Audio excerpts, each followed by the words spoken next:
kawan-kawan.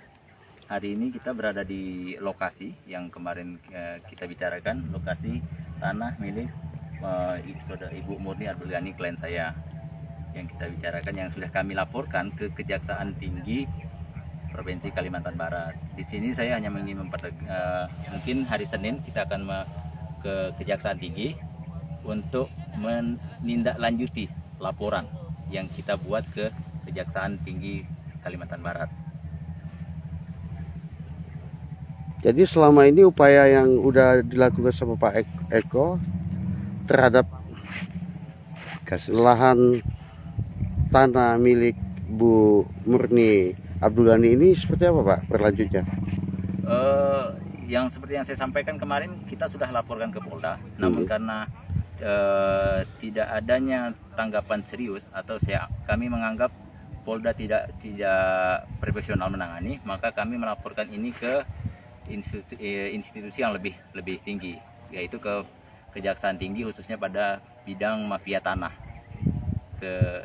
Tidak hanya itu, kami juga sudah menyurati Bapak Mahfud MD selaku Menko Polhukam untuk meminta advis agar beliau memantau, karena di sini kita sudah jelas bahwasanya saudari Murni Abdul Ghani, klien saya, tidak pernah menjual.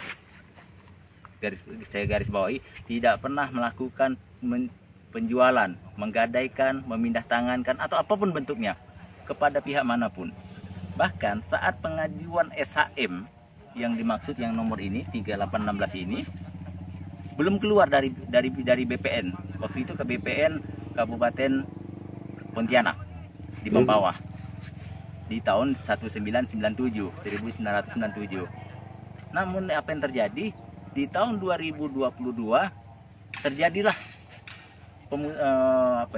staking, bahasanya staking, penghancuran lahan kebun langsat, yang mana kebun langsat ini komoditi Bu Murni dan anak-anaknya untuk kehidupan sehari-hari, yang menghasilkan setahun lebih dari 30 ton.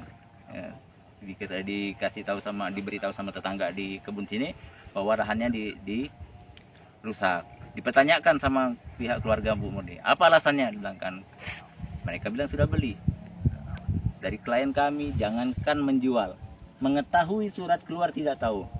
Akhirnya kami bersama saudara anak-anaknya, khususnya Pak Rahmatullah, mengecek kebenarannya. Ternyata benar, 3816 atas nama Murni Abdul Ghani.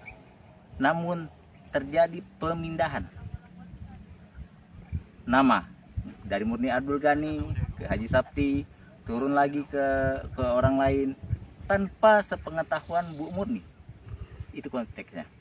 Maka saya berharap kawan-kawan penegak hukum, khususnya di Kejaksaan Tinggi, untuk dapat mereview ulang proses peralihan hak atas kepemilikan tanah klien kami.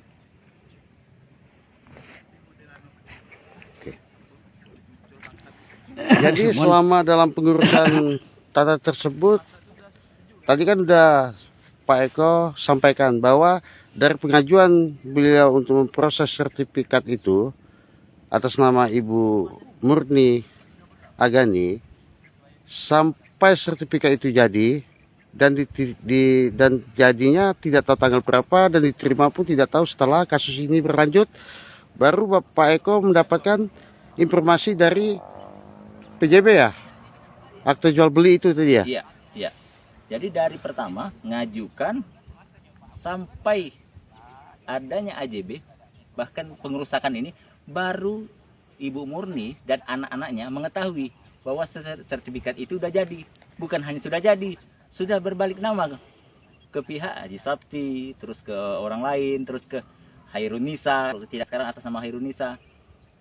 Anehnya, saya mencari data, di situ tidak pernah saya menemukan sertifikat yang asli, artinya kopi yang asli. Semua tulisan tangan. Jadi saya nanya sedikit, ya.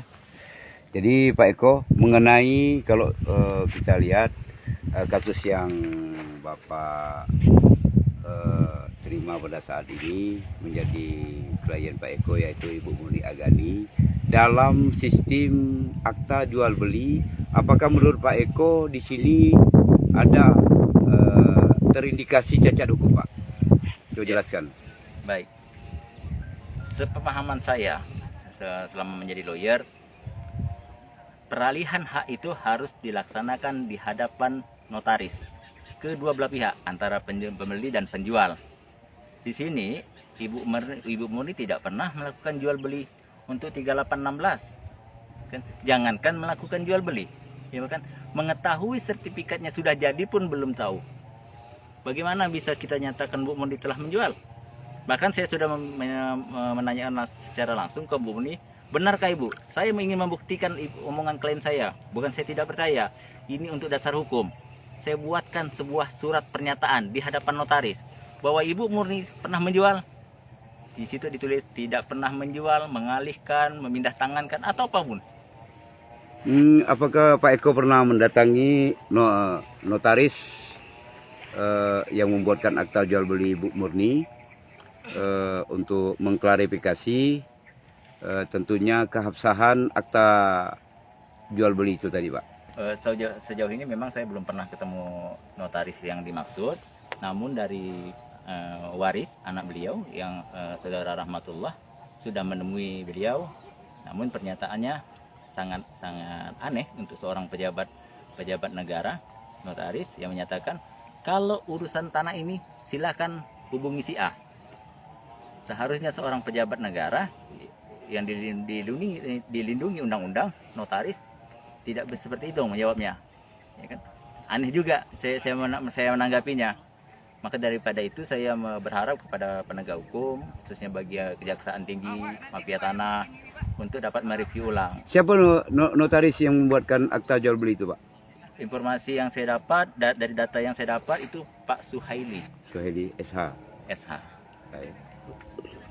Lalu setelah kelanjutan daripada kasus ini, apakah ada maksud daripada Bapak untuk membela klien Bapak ini untuk mendatangi notaris itu kembali, Pak? Saya tetap pada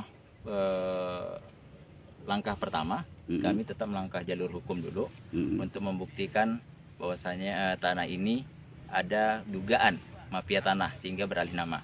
Jadi saya mungkin untuk sementara tidak menghubungi Suhaili karena perkara ini sudah kami laporkan ke Satgas Mafia Tanah Kejaksaan Tinggi Provinsi Kalimantan Barat. Oke. Aku tuh kan Dalam pengawasan kan? Boleh. Tulisannya perhatian kali. Perhatian pula dalam pengawasan saya. Ada ke tulisan pengawasan? Oh, warnanya merah. Betul. Dah. Betul kan dalam Ada pengawasan kan? warna merah. Aku tak bisa baca bu. Aku Tak apa. perasaan aku bacaan di bawah tu anda bayar kami bubar.